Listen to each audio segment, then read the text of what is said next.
Welcome everyone. Thank you for coming. Thank you for returning, or if you're new, welcome to Laura Lynn Time. I wanted to talk to you about a book. When I was in college, I had a professor of mine who offered extra credit to anyone who would read this book and do a summary on it. And I like to read, so I thought, okay.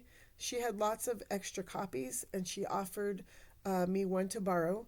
I ended up not only reading it, but buying it for myself and then highlighting a lot of chapters and paragraphs, highlighting, underlining, dog earing, the whole thing of the pages. And I know we're not supposed to do that with the books, right? But it's not a library book, so I just take it as mine.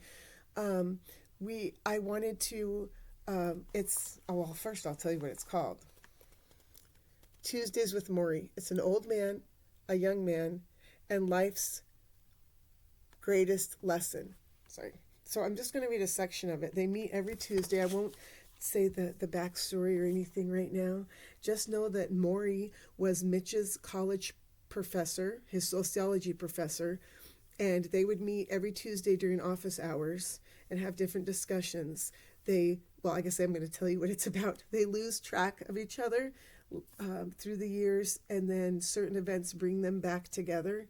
And in the last weeks of Maury's life, so Mitch meets with him like he used to do 20 years ago, and they meet every Tuesday and talk about different topics. And so this is the chapter that's been on my mind lately that I want to share with you.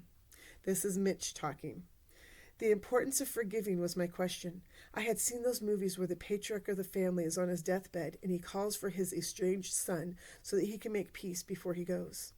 I wondered if Maury had any of that inside of him, a sudden need to say, "I'm sorry," before he died.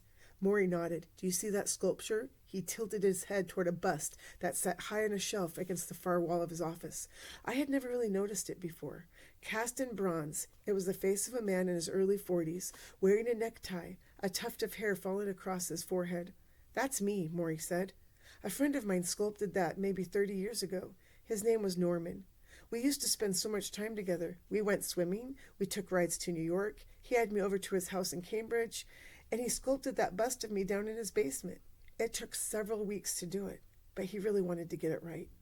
I studied the face. How strange to see a three-dimensional Maury, so healthy, so young, watching over us as we spoke. Even in bronze he had a whimsical look, and I thought this friend had sculpted a little spirit as well. "Well, here's the sad part of the story," Maury said. "Norman and his wife moved away to Chicago. A little later, my wife, Charlotte, had to have a pretty serious operation.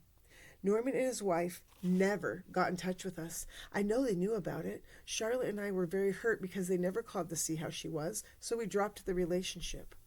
Over the years, I met Norman a few times, and he always tried to reconcile, but I didn't accept it. I wasn't satisfied with his explanation. I was prideful, and I shrugged him off." His voice choked. "Mitch, a few years ago, he died of cancer. I feel so sad. I never got to see him. I never got to forgive. It pains me so much now." "It's not just other people we need to forgive, Mitch," he finally whispered. "We also need to forgive ourselves." "Ourselves?" "Yes.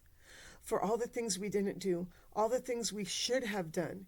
You can't get stuck on the regrets of what should have happened. That doesn't help you when you get to where I am." I could go on and on about this book. If anyone local would like to borrow it, they can certainly ask me, and I would love to loan it to you. Just check wherever you get your, Audible books or library or anything like that. But I'm sure a majority of you have probably already read it. And I just wanted to share it because it's been on my mind. I also wanted to let you know that I have 2 more episodes before I take my season 1 break and decide what I'm going to do for season 2, if I'm going to restructure in any way, what I'm going to do that might be more helpful to myself and all the viewers.